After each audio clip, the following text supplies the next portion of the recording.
Hello everyone and good morning to all of you. In the previous session, we already started the chapter number 3, that is the demand, and they completed the almost 3 out of 4 question, that is the first one, meaning of demand, and then the factor affecting demand, that is the determinants of demand, and then demand function. And the last lecture we already completed the last question, that is the law of demand, and the law of demand is the most important question for this chapter. And in this session now we will going for the our next question, that is the analysis. And please, now you coming on page number 23, and you can see analysis, that is the reason for inverse relationship between price and demand. And then we also discuss about the exceptions to the law of demand. Maybe only only two topics we will complete in this session. And now we will going for the our next topic, that is the analysis. And the law of demand we already completed in last session. And I think the last question, that is the law of demand, is not any requirement for the revision. Now we start analysis, that is the reason for inverse relationship between price and demand. तो पहले मैं आपको एक blank page के ऊपर ये पूरा question, तो जो पूरा आंसर है वो यहाँ पे मैं समझा रहा हूँ. एंड बाद में आपको मैं आपकी बुक्स में जो लिखा है पैराग्राफ वो भी हम रीड करेंगे.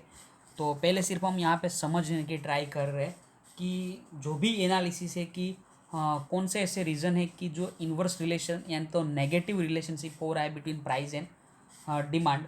तो उनके लिए अलग अलग दो रीज़न है यहाँ पे, और आप अपनी बुक्स में भी देख सकते हो ऑन पेज नंबर 23 कि दो रीज़न की हम यहाँ पे बात करें. तो first reason, that is the income effect. And जो यहाँ पे सेकेंड रीज़न हम बोल सकते हैं, that is the substitution effect. तो यहाँ पे हम जो फर्स्ट रीज़न है उनके बारे में कुछ यहाँ पे डिस्कशन करते हैं.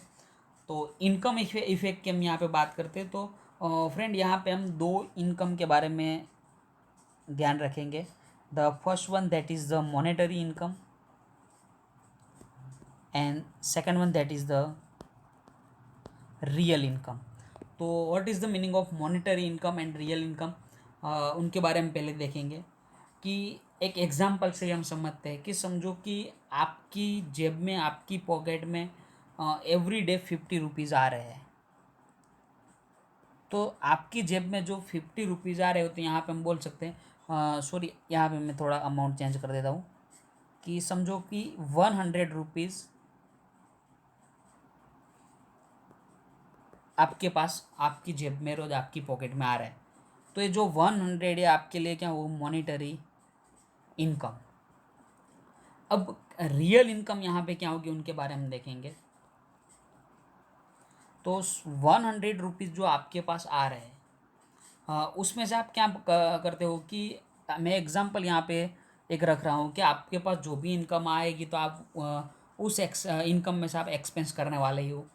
अब समझो कि जिस दिन आपकी जेब में 100 रुपीज़ इनकम आ रही है, that is the monetary income, उसी दिन समझो कि एक हम कोई भी कॉमोडिटीज़ ले लेते हैं, दैट इज़ द मिल्क. अब समझो कि मिल्क की जो प्राइस है उस दिन वो है 50 रुपीज़ पर लीटर. तो आप यहाँ पे 2 लीटर्स मिल्क परचेस कर रहे हो, तो 100 रुपीज़ का आपका एक्सपेंस हो जाता है, और आपके पास कोई सेविंग यहाँ पे है नहीं. तो हम बोल सकते हैं कि यहाँ पे कोई रियल इनकम का कंसेप्ट अभी तक आपको समझ में नहीं आया होगा. अब समझो कि हम वही कंडीशन से जा रहे हैं कि जो आपकी इनकम है वो समझो कि 100 रुपीज़ है, और मिल्क की जो प्राइस थी वो डिक्रीज होकर हो गई 20 रुपीज़. यानी कि the price of the milk is decrease by 30 rupees. By बोल रहा हूँ मैं, देखो, डिक्रीज बाय 30 रुपीज़, यानी कि 30 रुपीज़ डिक्रीज होकर कितनी हो जाएगी, तो 20 रुपीज़ हो जाएगी. यानी कि पहले जो 50 रुपीज़ थी उसमें से 30 रुपीज़ कम हुई. या तो हम बोल सकते हैं कि the price of the milk is decrease to 20 rupees. अगर मैं 2 बोल रहा हूँ तो 20 बोलूँगा कि जो प्राइस हुई, एंड बाय तो हम 30 बोल सकते हैं. तो अब समझो कि 20 रुपीज़ हो गई प्राइस। तो अब हम यहाँ पे हमारी जो रियल इनकम है वो बढ़ रही है। यानी कि अगर हम समझो कि यहाँ पे 2 लीटर्स ही मिल्क का परचेस करेंगे तो हमारा जो एक्सपेंस होगा वो कितना होगा, 40 रुपीज़। यानी कि यहाँ पे हमारी रियल इनकम जो क्या हो रही है, बढ़ रही है, क्योंकि हमारे पास सेविंग बढ़ जाएगी 60 रुपीज़। तो यहाँ पे हम बोल सकते हैं कि हमारी मॉनेटरी इनकम क्या है, कांस्टेंट है। आप देख सकते हो यहाँ पे कि the monetary income is the constant, but if the price of the goods and service is decrease then the real income is increase. जो आपकी फर्स्ट एंड सेकंड लाइन में लिखा है ऐसा कुछ, बाद में हम वहाँ पे देखेंगे। तो पहले आप यहाँ पे एग्जाम्पल में ही कॉन्सेंट्रेट करो। मैं फिर से आपको बता रहा हूँ कि हमारी इनकम जो मॉनेटरी इनकम है 100 in first condition, and second वहाँ पे भी 100, that is the monetary income is a constant 100 rupees. And आगे हम बात करते हैं कि जो पहले मिल्क की प्राइस 50 रुपीज़ थी, यानी कि उस टाइम अगर हम 2 लीटर्स मिल्क परचेस करें तो हमारा एक्सपेंस 100 हो रहा है। अब समझो कि मिल्क की जो प्राइस थी वो हो गई 20 रुपीज़। तो यहाँ पे अब हमारी जो रियल इनकम है वो क्या हो रही है, इंक्रीज। क्यों? क्योंकि अब वही 100 रुपीज़ से हम 5 लीटर्स मिल्क परचेस कर सकते हैं। पहले जब 50 रुपीज़ प्राइस थी तब हम 2 लीटर्स ही यहाँ पे परचेस कर सकते थे। अब 20 रुपीज़ आई तो यहाँ पे हम 5 लीटर परचेस कर सकते हैं। यानी कि रियल हमारी जो इनकम है वो क्या हो रही है, इंक्रीज हो रही है। तो मेरे ख्याल से आपको ये पॉइंट समझ में आ रहा है कि क्यों हमारी रियल इनकम इंक्रीज हो रही है, due to decrease in the price of goods and service. अब आप आपकी बुक्स के अंदर आ जाओ, या तो अपनी स्क्रीन के ऊपर भी आप देख सकते हो। Yes, analysis. तो सबसे पहले हम देखेंगे income effect. When when the monetary income of the consumer remains constant. तो हमने देखा था कि हमारी जो मॉनेटरी इनकम है वो क्या रहने वाली है, कांस्टेंट। यानी कि पहले भी 100, और जब मिल्क की प्राइस डिक्रीज हुई तब भी हमारी monetary income is constant, that is the 100। But the price of the good falls then her is real income rises. अगर समझो कि गुड्स की प्राइस क्या हो रही है, डिक्रीज। तो हमने यहाँ पे देखा था कि पहले 50 रुपीज़ प्राइस थी मिल्क की, अब 20 रुपीज़। यानी कि गुड्स की प्राइस फॉल्स हो रही है, डिक्रीज। तो हमारी जो रियल इनकम है वो क्या होगी, increase. Real income is the purchasing power of money. Income यहाँ पे आप अंडरलाइन कीजिएगा कि रियल इनकम का मीनिंग क्या होगा, PPP, यानी कि purchasing power of money of income. When real income rise, a consumer can buy more of good and therefore is demand many में राइज। तो अगर हमारी रियल इनकम इंक्रीज होगी तो हमारी डिमांड भी क्या होगी, इंक्रीज होगी। आपको मैं एक एग्जांपल से समझा रहा हूँ कि अगर समझो कि हमारी रियल इनकम इंक्रीज हो रही, तो मैंने आपको एग्जांपल दिया कि monetary income is a constant, that is the 100, and if the milk price is 50 rupees, then here we can buy 2 liters milk at the price of 50. That is the we expand 100 rupees in milk. And if the price of the milk reduced by 30 rupees or reduced to 20 rupees, यानी कि milk की price अब 20 rupees हो गई है, तो यहाँ पे अगर हम 100 रुपीज़ का ही एक्सपेंस करें तो हम यहाँ पे मिल्क की डिमांड कितनी कर सकते हैं, 5 लीटर कर सकते हैं।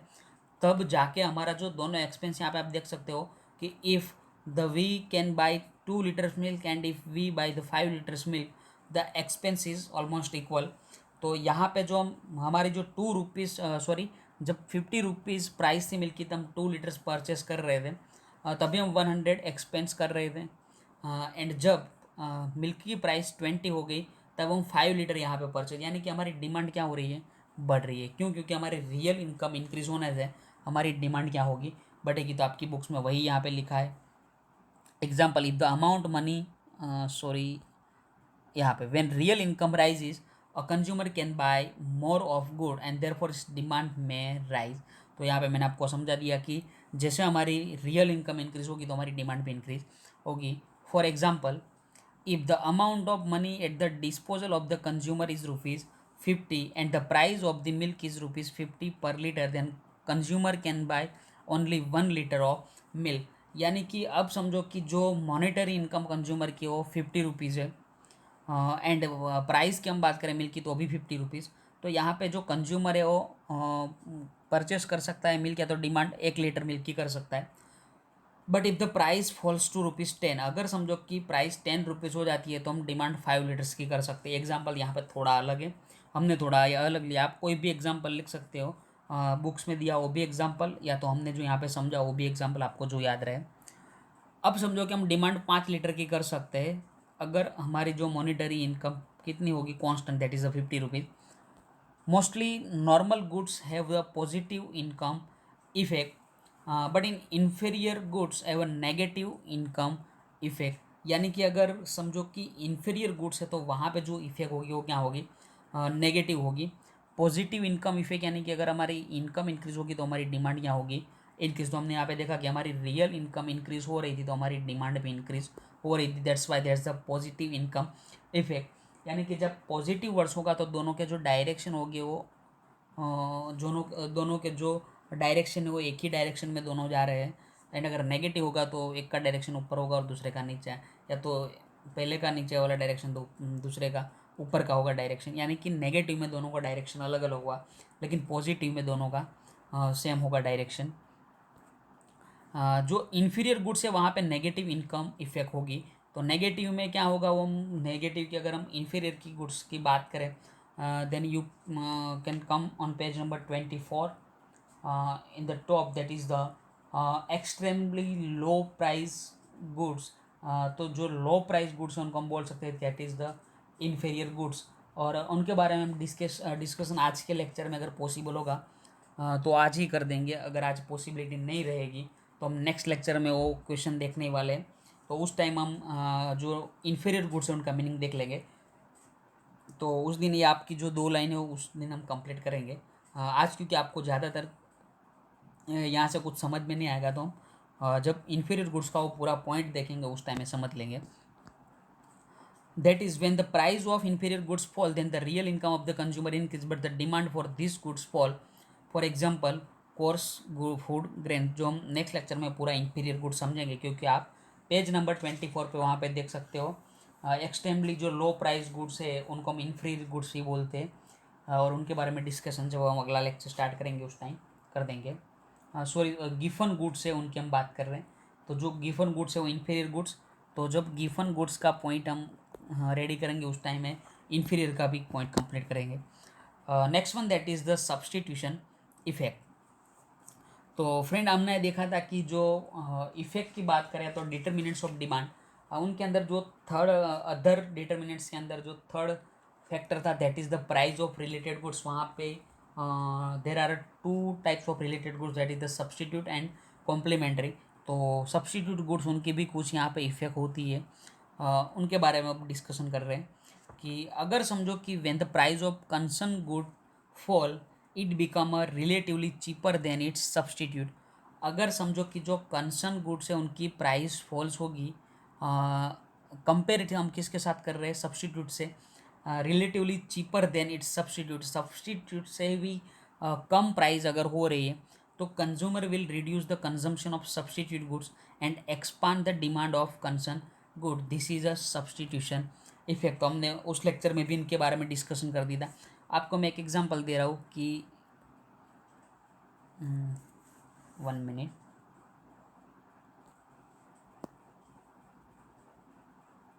Okay okay 1 minute friend, yes, T and coffee. अब समझो कि यहाँ पे जो हम एग्जांपल लिया कि टी एंड कॉफ़ी, तो सब्सटीट्यूट्स गुड है दोनों, कि अगर टी नहीं होती कॉफ़ी से भी चल जाएगा।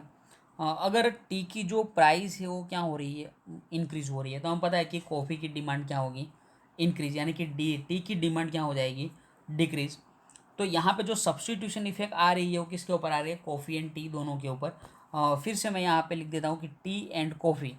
अगर समझो कि टी की प्राइस भले ही ज़्यादा हो लेकिन कॉफ़ी की जो प्राइस है वो क्या हो रही है, फॉल्स। यहाँ पे देख रहे हो कि price of the concern goods falls, यानी कि समझो कि कॉफ़ी की प्राइस फॉल्स हो रही है। It become relatively cheaper than it's substitute, यानी कि टी की प्राइस से भी कॉफ़ी की प्राइस क्या हो रही है, डिक्रीज़ हो रही है उससे भी ज़्यादा। तो कंज्यूमर यहाँ पे कौन सी प्रोडक्ट ज़्यादा परचेज करेंगे, तो बताइए कि कॉफ़ी, क्योंकि कॉफ़ी की प्राइस क्या है, डिक्रीज़ हो रही है और ज़्यादा चीपर देन इस substitute that is the T. T से ज़्यादा चीपर देन प्राइस किसकी है, कॉफ़ी की। तो अब ज़्यादा से ज़्यादा लोग कंजम्पशन क्या करेंगे, substitute good that is the coffee, and जो कंसर्न गुड है दैट इज़ द टी, तो उनकी डिमांड क्या हो जाएगी यहाँ पे, फॉल्स। तो यहाँ पे भी कुछ इन्वर्स रिलेशनशिप आ रहा है। This is substitution effect, for example, between two variables of pants, namely a pair of regular cotton terry cotton pants and denim pants. तो यहाँ पे रेगुलर पैंट ले रहे और दूसरा डेनिम ले रहे। अगर समझो कि if the price of regular pants falls and that of denim pants remain the same, then consumer find the regular pants cheaper compare to the denim pants. अगर समझो कि डेनिम पैंट से जो रेगुलर पैंट्स की price क्या हो रही है, ज़्यादा डिक्रीज चीपर हो रही है, तो ज़्यादा से ज़्यादा लोग, ज़्यादा कंज्यूमर कौन सा पैंट परचेस करेंगे, तो हम समझ सकते हैं कि regular pant, and will expand the demand for the regular pants, यानी कि जो रेगुलर पैंट है उनकी डिमांड क्या हो जाएगी, इंक्रीज। तो यहाँ पे भी आप कोई भी एग्जांपल लिख सकते हो, कोकोनट वाटर या तो cold drinks. Second example that is the regular pants and denim pants, and हमारा जो बेस्ट एग्जांपल है वो टी कॉफ़ी का, जो आप लिख सकते हो यहाँ पे। तो यहाँ पे हमारा जो एक टॉपिक था एनालिसिस की, हम बात कर रहे थे कि क्यों इन्वर्स रिलेशनशिप आ रहा है प्राइस एंड डिमांड के बीच में। तो हमने यहाँ पे देखा कि प्राइस अगर इंक्रीज़ होगी तो पहली इनकम इफेक्ट, कि रियल इनकम इंक्रीज़ होने से हमारी डिमांड इंक्रीज़ हो जाती है। अगर रियल इनकम इंक्रीज़ यानी कि प्राइस क्या हो रही है, डिक्रीज़, तो हमारी डिमांड इंक्रीज़ होगी। एंड अगर समझो कि प्राइस इंक्रीज़ होगी तो हमारी डिमांड डिक्रीज़। और सब्सटीट्यूशन इफेक्ट में हमने देखा कि जो कंसर्न गुड है उनकी प्राइस अगर फॉल्स होगी तो और ज़्यादा चीपर हो जाएगी compare to the substitution goods, तो वहाँ पे क्या होगा कि जो कंसर्न गुड है उनकी डिमांड बढ़ जाएगी और जो सब्सटीट्यूट गुड है उनकी डिमांड डिक्रीज होगी। तो यहाँ पे जो इन्वर्स रिलेशनशिप आ रहा है प्राइस एंड डिमांड के बीच में, वो हमने यहाँ पे देख लिया। तो दो अलग अलग इफेक्ट ध्यान में रखनी है कि income effect and the second one that is the substitution effect. अब हम आगे चलते हैं अपने नेक्स्ट टॉपिक के लिए, that is the exceptions to the law of demand. हाँ, तो आप पेज नंबर 23 पे लास्ट में एक लाइन लिखी हुई है, यहाँ पे देख सकते हो कि exceptions to the law of demand means when the price of goods fall is demand contracts and instead of expanding and vice versa, thus the price change creates demand to change in the opposition direction, that indicate the law of demand, and some of exceptions to the law of demand are stated below। तो पहले तो यहाँ पे वो question ही होगा कि exception of law of demand यहाँ पे क्या है। तो हमने लॉ ऑफ डिमांड के अंदर समझ लिया था कि लॉ ऑफ डिमांड के अंदर क्या हो रहा था फ्रेंड। तो लॉ ऑफ डिमांड में क्या हो रहा था कि अदर फैक्टर रिमेन्स कांस्टेंट। वो भी हमें यहाँ पे याद रखना पड़ेगा कि अदर फैक्टर जो थे वो रिमेन्स कांस्टेंट थे। तो एक फैक्टर था जो प्राइस डिमांड के ऊपर अफेक्ट कर रहा था, तो हमें पता है कि दैट्स द प्राइस। तो यहाँ पे क्या था कि अगर समझो कि प्राइस इंक्रीज होगी तो हमारी जो डिमांड है वो क्या होने वाली है, डिक्रीज। एंड अगर समझो कि प्राइस डिक्रीज तो हमारी जो डिमांड है वो इंक्रीज। तो हम यहाँ पे इंक्रीज और डिक्रीज के जगह एक और वर्ड्स यूज़ कर रहे हैं, that is the expansion and contraction, या तो हम बोल सकते हैं कि कॉन्ट्रैक्ट्स एंड एक्सपांड। तो यहाँ पे जो एक्सेप्शन है तो वहाँ पे कुछ उल्टा होगा। उल्टा यानी कि अगर समझो कि उनकी प्राइस डिक्रीज हो रही है तो डिमांड क्या होगी, डिक्रीज होगी। देखो लॉ ऑफ डिमांड क्या बोलता है कि अगर प्राइस डिक्रीज होगी तो हमारी डिमांड हम क्या करेंगे, ज़्यादा करेंगे। लेकिन एक्सेप्शन में उल्टा होगा कि अगर प्राइस डिक्रीज हो रही है तो डिमांड हम कैसे करेंगे, कम डिक्रीज डिमांड करेंगे। तो ऐसे कौन कौन से जो फैक्टर या तो हम बोल सकते हैं कि एक्सेप्शन है, उनके बारे में यहाँ पे हम डिस्कशन करेंगे। और आप अपनी पहली लाइन में देख सकते हो कि exceptions to the law of demand means that the when price of goods fall, यानी कि प्राइस क्या हो रही है, आप यहाँ पे देख सकते हो प्राइस प्राइस हो रही है फॉल्स यानी कि डिक्रीज, इट डिमांड कॉन्ट्रैक्ट्स यानी कि डिमांड भी क्या होगी, decrease, instead of expanding and wise वर्सा। कि ज़्यादातर लॉ ऑफ डिमांड में क्या होता है कि अगर प्राइस डिक्रीज होने से हमारी डिमांड एक्सपांड होती है। आप यहाँ पे देख सकते हो इंस्टेड लिखा है कि लॉ ऑफ डिमांड में हमने देखा था कि other factor remains constant and if the price of the goods and service is decrease then the demands of the goods is expand. ऐसा हमने लॉ ऑफ डिमांड में देखा था कि अगर प्राइस डिक्रीज होगी तो हमारी डिमांड एक्सपांड या तो हम बोल सकते हैं कि इंक्रीज होगी। लेकिन एक्सेप्शन में उल्टा है कि अगर प्राइस समझो कि डिक्रीज हो रही है तो हमारी हम डिमांड भी क्या करेंगे, डिक्रीज। तो आप यहाँ पे और यहाँ पे डिफरेंस देख रहे हो कि यहाँ पे प्राइस डिक्रीज तो डिमांड ज़्यादा, लेकिन एक्सेप्शन में प्राइस डिक्रीज तो डिमांड भी डिक्रीज। एंड यहाँ पे लिखा है कि वाइजे वर्जा, वाइजे वर्जा यानी कि एक ही फैक्टर यहाँ पे एक ही डायरेक्शन दिया कि अगर प्राइस डिक्रीज तो डिमांड डिक्रीज, वाइजे वर्जा यानी कि अगर प्राइस इंक्रीज तो डिमांड भी क्या होगी, इंक्रीज। तो आप यहाँ पे देख सकते हो कि प्राइस इंक्रीज होने से डिमांड हमारी डिक्रीज, लेकिन यहाँ पे क्या होगा कि अगर प्राइस इंक्रीज तो डिमांड भी increase. That's why this the exceptions to the law of demand. अब ऐसे यहाँ पे जो टोटली हम एक्सेप्शन की बात करें इस चैप्टर के अंदर, तो टोटल यहाँ पे जो एक्सेप्शन 4 अलग अलग दिए हुए हैं। The first one that is the prestigious goods and the second one that is the you can see page number 24 extremely low price goods, and the third one that is the given goods, and the last one that is the special preference of people। तो आज के lecture में हम यहाँ पे prestigious of goods के बारे में ही डिस्कशन करेंगे और बाकी के जो 3 यहाँ पे एक्सेप्शन है वो हम नेक्स्ट लेक्चर में कंटिन्यू करेंगे। आज के लेक्चर में हम फर्स्ट प्रेस्टिजियस गुड्स के बारे में डिस्कशन कर रहे हैं। Certain goods which are priced very high and are generally consume by very rich people like expensive jewellery, car and expensive mobile phones are exceptions to the law of demand. तो यहाँ पे friend आप देख रहे हो कि लिखा है कि वेरी, जो जिनकी प्राइस क्या है बहुत ज़्यादा है, the price very high are generally consume by very rich people, यानी कि जो बहुत अमीर लोग हैं वही उनको कंज्यूम कर रहे हैं। एग्जाम्पल लिखा है कि ज्वेलरी है, कार्स है, जो एक्सपेंसिव कार यानी लग्जरियस कार है, एंड जो एक्सपेंसिव मोबाइल। तो वहाँ पे क्या होगा कि वो सब यहाँ पे एक्सेप्शन में आ रहा है लॉ ऑफ डिमांड। क्यों? क्योंकि जो भी यहाँ पे ज्वेलरी हो या तो कार्स हो या तो मोबाइल की ज़्यादातर जो रिच पीपल यूज़ करते हैं वहाँ पे कुछ डिफरेंट होता है। आज हमें पता है कि मिडिल क्लास के लिए जो कार होती है हमें पता है कि i20 होती है या तो i10 या तो स्विफ्ट। तो ये यहाँ पे कोई स्टेटस नहीं बनता है कि ज़्यादातर जो भी मिडिल क्लास लोग हैं वो ये कार तो रखते ही है बजट के अंदर। लेकिन जो रिच पीपल है वहाँ पे एक्सपेंसिव कार, यानी हमें पता चल जाना चाहिए कि जेगुआर हो, मर्सिडीज़ या तो BMW बोल सकते हैं। ऐसी बहुत सी कार है जो एक्सपेंसिव कार है। एक्सपेंसिव ज्वेलरी यहाँ पे मेरे को कुछ बोलने की ज़रूरत नहीं है। एक्सपेंसिव मोबाइल वो भी आपको पता है होगा। जो जहाँ तक मैं मानता हूँ तीनों के बारे में आपको पता ही होगा, ज्वेलरी, कार्स एंड मोबाइल। तो जो अमीर लोग हैं वहाँ पे उन लोगों को स्टेटस रखने के लिए वो क्या करते हैं, एक्सपेंसिव कार ही परचेस करते हैं। अगर समझो कि वो जो लो प्राइस कार को परचेस करेंगे तो वहाँ के उन लोगों का कोई स्टेटस या तो कोई सिंबल रहेगा नहीं। तो ज़्यादातर जो रिच पीपल है वो क्या करते हैं कि अपना जो स्टेटस है वो दिखाने के लिए वो एक्सपेंसिव कार ही परचेस कर रहे हैं।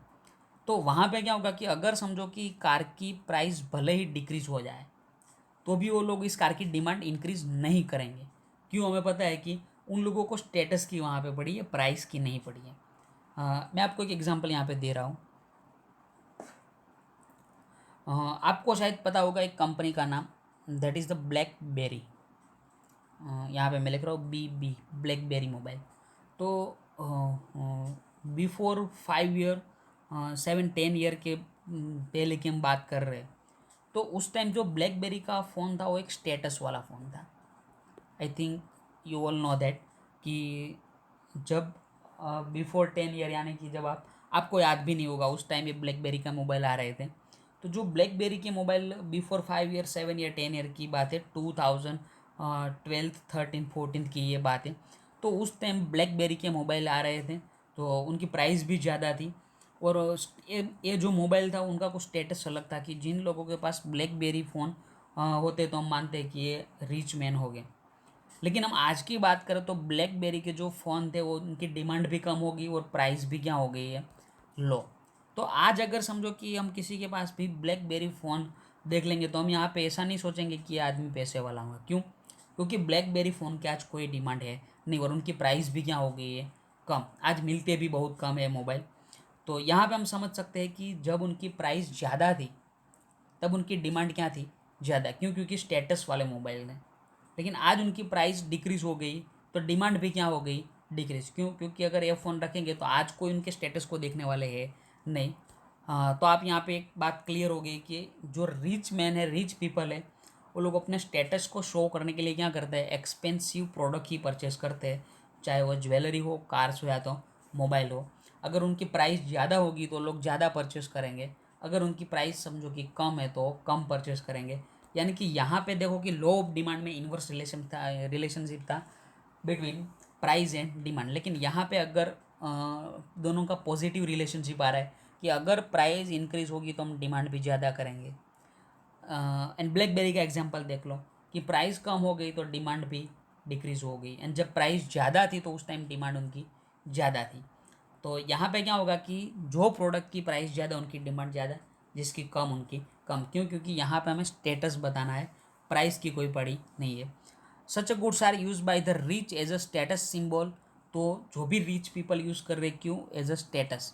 And hence even when there is a rise in their price the demand expand and instead of contracting. यानी कि अगर उनकी जो प्राइस जो इंक्री, आप यहाँ पर अंडरलाइन कर दीजिए, if the rise in their price their demand expand instead of contracting. यानी कि अगर प्राइस इंक्रीज होगी तो डिमांड भी इंक्रीज होगी। And if their price falls, continue underline, if the price falls the rich may contract that demand thinking that the fall price means that the good is losing its prestigious. यानी कि उनकी जो image है वो यहाँ पे वो बोल सकते हैं कि डिक्रीज हो जाएगी। क्यों? क्योंकि कम प्राइस वाले अगर वो गुड्स परचेस करेंगे, यूज़ करेंगे, तो उनका स्टेटस वहाँ पे नहीं रहेगा। ऐसा सोच के वो क्या करते हैं कि जिनकी प्राइस कम होते हैं वो गुड्स नहीं परचेस करते, जिनकी प्राइस ज़्यादा वो परचेस करते हैं। तो इसीलिए यहाँ पे वो जो लो ऑफ डिमांड थे उनके अंदर है प्रेस्टिजियस गुड्स नहीं आ रहे थे, वो एक्सेप्शन में आ रहे हैं। क्योंकि लॉ ऑफ डिमांड ऐसा कहता है कि प्राइस इंक्रीज होगी तो डिमांड कॉन्ट्रैक्ट होगी, एंड प्राइस अगर डिक्रीज होगी तो डिमांड एक्सपांड। लेकिन एक्सेप्शन में कुछ उल्टा है कि प्राइस इंक्रीज तो डिमांड एक्सपांड, प्राइस डिक्रीज तो डिमांड कॉन्ट्रैक्ट। तो यहाँ पे हम देख लिया कि prestigious goods that's exceptions to the law of demand. और नेक्स्ट लेक्चर में हम जो बाकी के तीनों एक्सेप्शंस की भी डिस्कशन करेंगे। एंड जो नेक्स्ट क्वेश्चन है that is the expansion and contraction of demand, उनके बारे में भी यहाँ पे विथ ग्राफ और शेड्यूल डिस्कशन करेंगे। तो आज के लेक्चर के लिए हम इतना रख रहे हैं। Thank you to all of you friend and bye bye, take care, stay home, stay safe.